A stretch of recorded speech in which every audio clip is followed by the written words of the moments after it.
Hey, Ole Miss goes down in a big way to Missouri tonight. It was not a good performance at all. This young team is getting younger, and these injuries are playing a part in what's going on.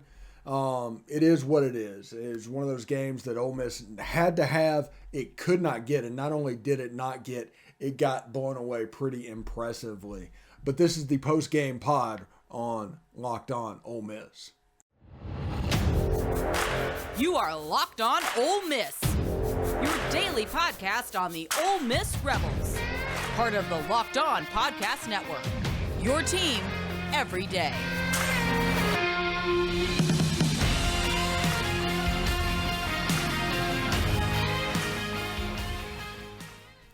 All right. Before we get started, BetOnline would like to wish you a happy new betting year as we continue our march to the playoffs and beyond. BetOnline means the number one spot for the best sports wagering action for 2022. New year and a new updated desktop and mobile website to sign up today and receive your 50% welcome bonus on your first deposit. Just use your promo code LOCKED ON to get started. From football, basketball, hockey, boxing, and UFC to your favorites Vegas casino games. Don't wait to take advantage of all the amazing offers available in 2022. BetOnline is the fastest and easiest way to wager on your favorite sports. BetOnline, where the game starts, as BetOnline AG. Now, this Ole Miss and Missouri game is finishing up as we speak. Ole Miss is currently down by 23, about a minute and a half left. This was not a good performance, not by a long shot. Nobody expected Ole Miss to come out and just be dominant.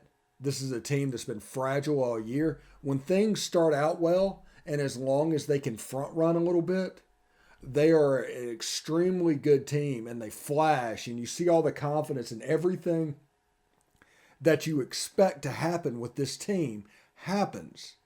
But when something goes wrong, when something goes poorly, they seem to lose confidence. And they go through these lulls. Like the last 8 minutes of the first half, they did not really score a basket pretty much. And that is basically worth keeping in mind, that nearly half of the first half lull that just turned everything over is kind of par for the course for this team. They flashed. And you look at them and you're like, this is a good basketball team. When things are going well, they are a good unit. Whenever things go poorly, they just, I don't know, they go into a shell, they go into a hole, and they just can't get out of it for whatever reason. It's one of those people, it's like if you find yourself down in a hole, first rule is quit digging. And they still seem to do that, and turnovers seem to compound what's going on. All the points in the game, that's not totally important of what's going on, because this game was more about just the overall performance. Just wasn't there. And I'm not one to genuinely poo-poo what's going on or whatever, but to watch this game, this is 2 hours that people just won't get back for whatever reason. And right now it's 78-53 Missouri. This is a game they shouldn't win. Missouri is going to improve to 8-9 and 2-3. Ole Miss is going to drop to 9-8 and 1-4. And it is what it is. The final of the game, it's over. But it is not good. And it's at the point that you have to start wondering and to have to start asking the question, will this team quit on Kermit? Is this a Andy Kennedy's last season type of team to where this can really go pear-shaped in a hurry for Kermit Davis? I don't know the answer to it. Tonight's performance was not good. Now, having 7 regulars and at the end of the game just playing all freshmen, and Nasir Brooks had a horrible game, and you put that in perspective of what's going on, they weren't very good whenever that happens. But a lot of it is that Matthew Morrell and Deshaun Ruffin and Jamin Brakefield kind of going into their shell when things don't start going well instead of rising to the occasion. It's just a really, really weird situation to be in. And I don't know what the next step is for this team. I'm doing a crossover on Saturday. It's being recorded for the Florida game on Monday night. I don't have high hopes for that one. I want to see what happens, but I don't have high hopes. And I just think that this team has the potential to kind of go into the tank like Andy Kennedy's last team did. It's not really saying anything bad about the kids. That's just what I'm seeing on the court at this point. And remember, it's January 18th. It's January 18th. There's a lot of basketball left to play. So somebody has to decide whether or not they want to handle this and rise up and handle major college basketball, or if they want to sink into their shell.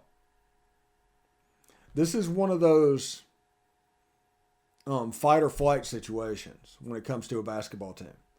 This season has a chance to go really pear-shaped. Everybody needs to be prepared for that. It also has the potential to turn around.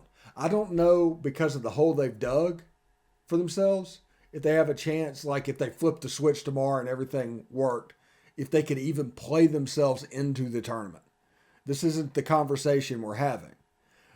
But they could turn it around and become a really good basketball team. You can see it whenever they flash. You can see the talent. Everything with this basketball team has a chance to be good. But a bad shot here.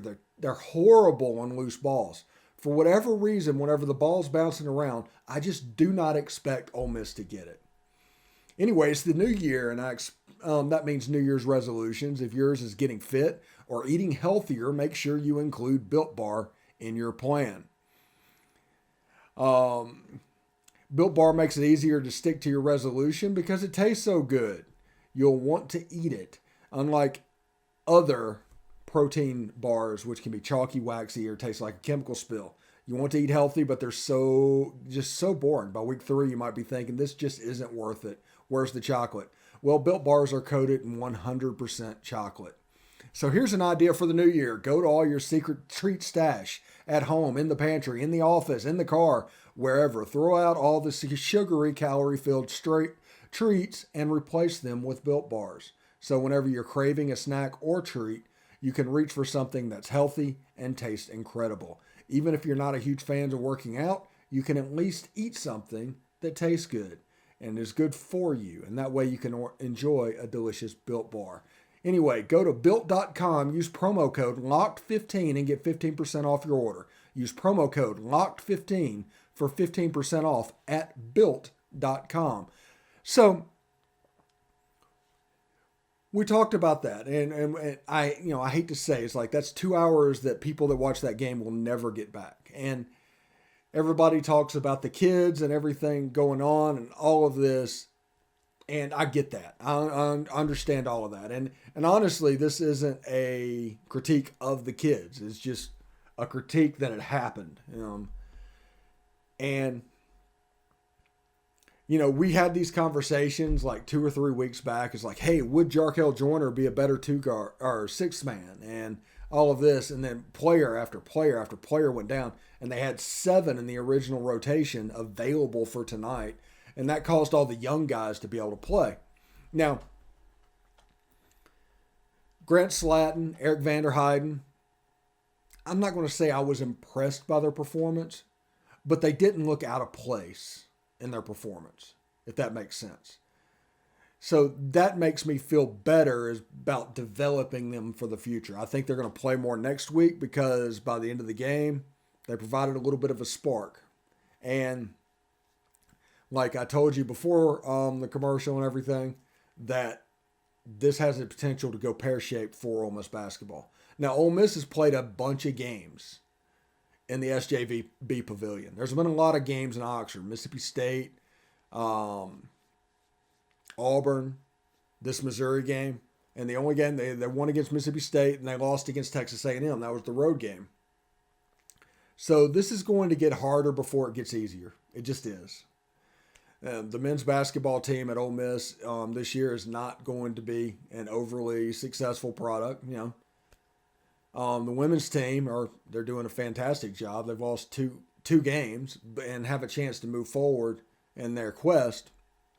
But we'll see how this goes. We're going to continue having these live chats throughout the rest of the season. This is going to be a challenging season. But we're going to do that. We're going to keep doing post-game pods, and we're going to tell you what we think, and we're going to come at them from an area of development. Okay? I don't know if we're going to come at it from wins and losses. We're going to come at it from who looked good, who flashed, who has a future, who do you need to pay attention to? Because if we're going to be honest, there's probably 3 or 4 players that are going to get processed or graduate off of this team. So we're going to have to hit the portal hard. One thing you need to do, you need to find out if these young guys can shoot the basketball. If not, you need to go to the portal and find a shooter. Period. Don't play around with it. Find a shooter. Somebody to go with Murrell. Somebody to go. Now Ruffin has some shooting to do, but he just had the splint come off. I give him a little bit of a pass this year. And Murrell, he's doing his job. Joyner, whenever he comes back, but he's going to come back in March. It's basically going to be the end of the basketball season. So that's where we stand right here. Looking at the basketball game, Missouri won by, 27 points. It was a blowout. It was a very, very much a blowout. In tomorrow's show, the actual show, we do no basketball coverage because all of this would be redundant. So all the basketball is in this post-game pod. So the show that nobody wanted is now exactly where this stuff needs to be because that was a terrible performance. I doubt they'll even watch the film of it. Honest to goodness. So Missouri takes care of Ole Miss. It was not a good night for the Ole Miss Rebels. And we're going to keep doing post-game pods, and we're going to keep doing all this stuff, and we're supposed to have fun, and we're going to have fun. And tune in tomorrow's show will be all recruiting. It'll be an all recruiting reset. We're going to talk about Javen Baker. We're going to talk about coaches' visits, and we're going to talk about who we're looking at next in the portal. So I hope everybody tunes in for that. But I'm Stephen Willis. Thanks for watching, and we'll see you next time.